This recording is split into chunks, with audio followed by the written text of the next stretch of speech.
Agora, 12:06, eu já estou com o delegado Marlon Luz para a gente falar sobre questão de segurança relacionada aos golpes, porque com a internet, com o uso, os golpes também estão se aperfeiçoando, e isso também dentro do agronegócio.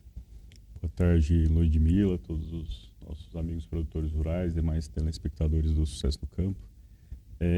A questão dos crimes virtuais, né, é uma realidade e tem havido nos últimos anos um aumento exponencial desses tipos de delitos virtuais, né?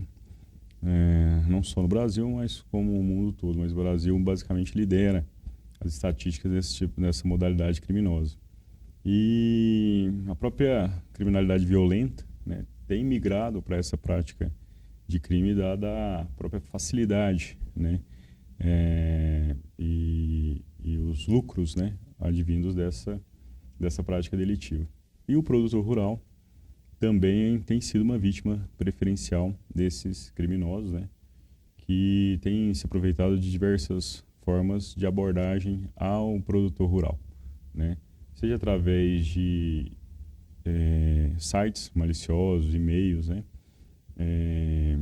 mensagens por SMS ou também pelo WhatsApp, né, induzindo o produtor ali muitas das vezes a clicar nesses links ou também acessar esses e-mails, né, muitas das vezes com algum tipo de alerta que atrai o produtor, induz o produtor a acessar e consequentemente a cair nesses golpes, né, principalmente às vezes um alerta de uma multa ambiental que o produtor obviamente às vezes nem cometeu, ou de alguma cobrança de um tributo, né, federal ou estadual vinculado à atividade de agronegócio, ou algum tipo de oferta, né, de produtos agrícolas ou agropecuários em geral. Então o produtor deve ter muito cuidado, né, a regra deve ser a desconfiança sempre, a checagem daquelas informações, né, e muito cuidado principalmente nessa questão do comércio eletrônico, né, para que não caia em golpes e tenha prejuízos financeiros. Nós também temos alguns casos, um caso que aconteceu em Palmas, com o produtor tomando prejuízo de 30 mil por conta de um anúncio de um maquinário que acabou sendo golpe. Também tem alguns relatos também em Rio Verde, com uma central telefônica falsa. Como que o produtor ele pode se atentar a esse tipo de golpe? Como que ele pode identificar que é um golpe? Quais são as perguntas que ele pode fazer, por exemplo?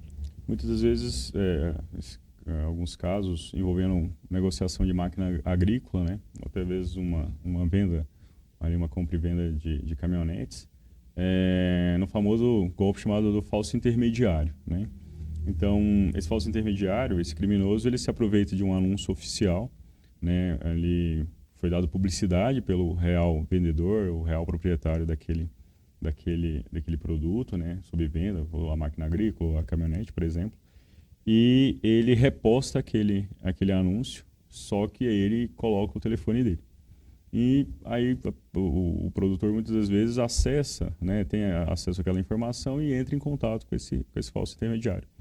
E ele informa que a caminhonete ou a maquinária agrícola está em determinado local, ele tem quem é o proprietário, é um terceiro, efetivamente, e que ele é um intermediador. E ele coloca ali uma série de vantagens para que o produtor, às vezes, não informe aquele terceiro, né, ou que é o real proprietário, que é um desconto ali que ele estabeleceu.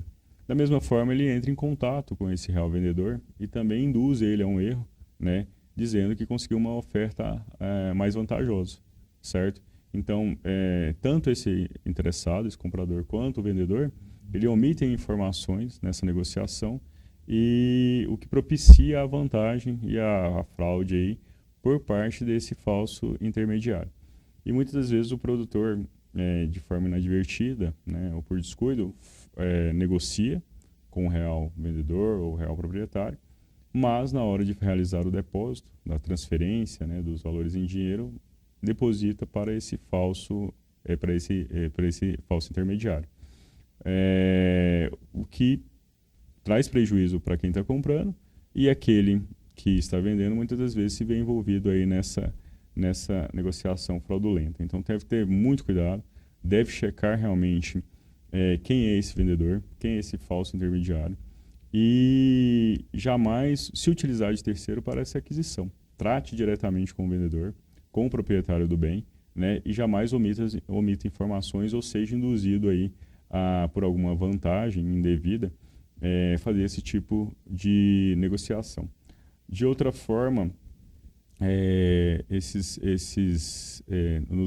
dos outros golpes do falso, que você mencionou, das falsas centrais telefônicas, né? Então, muitas das vezes, entre em contato com o produtor, dizendo que tem havido transações bancárias ali que ele não reconhece, e induz esse produtor também ou a baixar um aplicativo, né?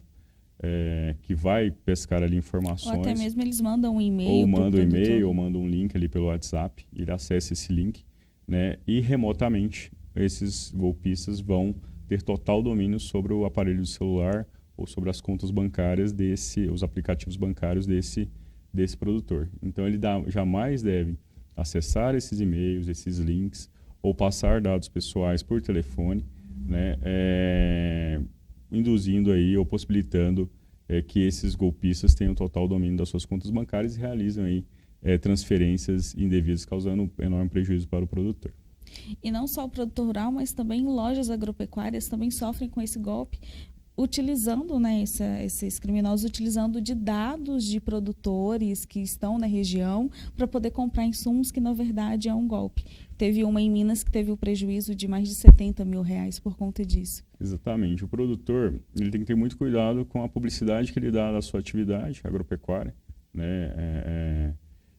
Nós falamos, inclusive, num programa aqui anterior, da questão daquelas placas indicativas, né, da propriedade rural. Então, tem ali o nome da fazenda, o nome do produtor e, às vezes, algum outro dado cadastral desse produtor.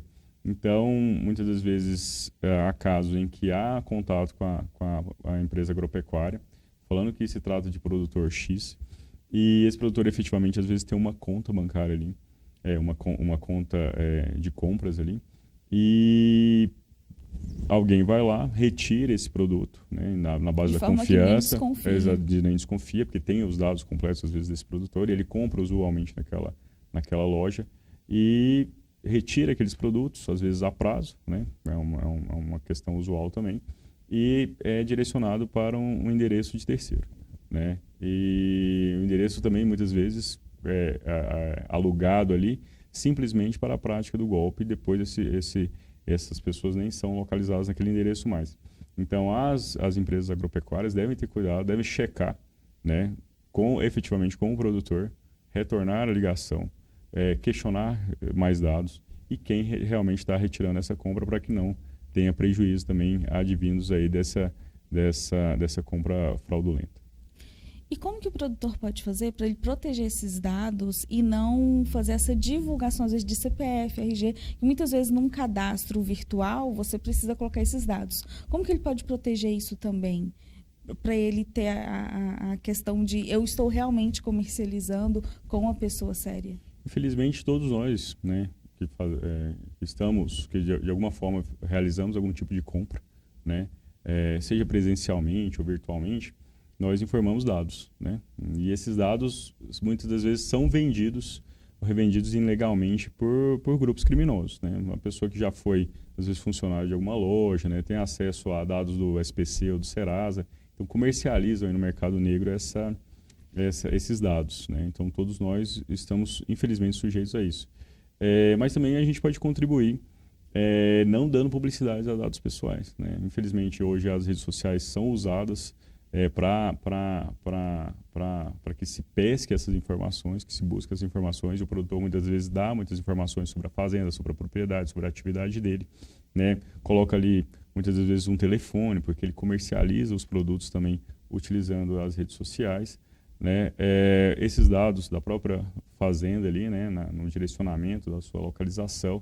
Então, o produtor, quanto menos informação ele der publicidade sobre dados como CPF, telefone ou localização da sua propriedade, melhor. No mais, é a desconfiança, sempre constante, é a checagem de informações, de dados, tanto por parte do produtor, quanto por parte do vendedor aí, ou do comerciante, ou do empresário relacionado a produtos agropecuários, né? Porque essa comercialização de dados pessoais, a gente não tem um controle sobre isso, infelizmente.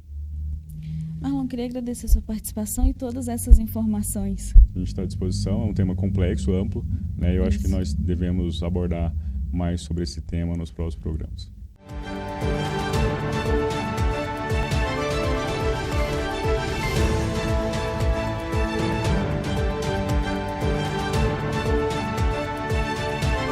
Questão de segurança, com o especialista Marlon Luz. Oferecimento, Casa do Pescador, 64-3631-2063. Júnior Veículos, 64-3636-3315. A confiança de sempre.